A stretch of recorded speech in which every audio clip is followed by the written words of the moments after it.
من جاء بالحسنة فله خير منها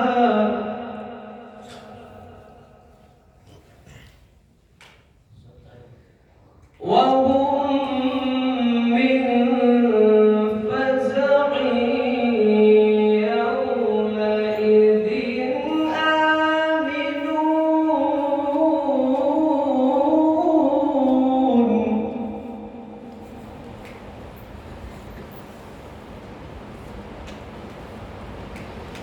من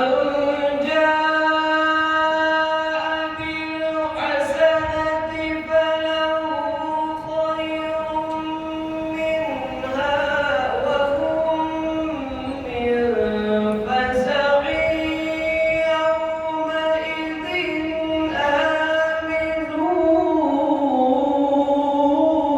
آمنون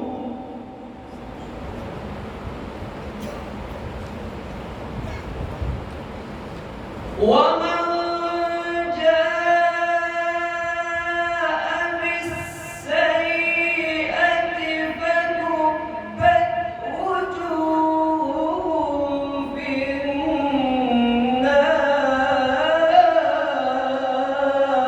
النار هل تجزون إلا ما كنتم تعملون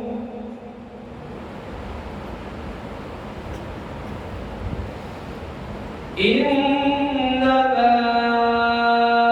أمرت أن أعبد رب هذه البلدة التي حرمها وله كل شيء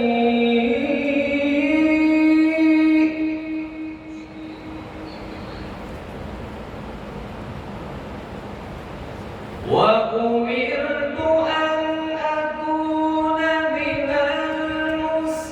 المسلمين وأن أتلو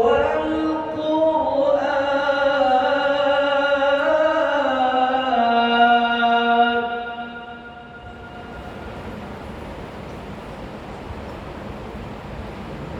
فمن اهتدى فإنما يهتدي لنفسه ومن ضل فقل إنما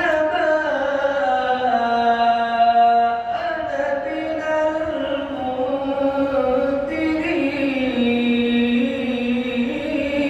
المنذرين وقل الحمد لله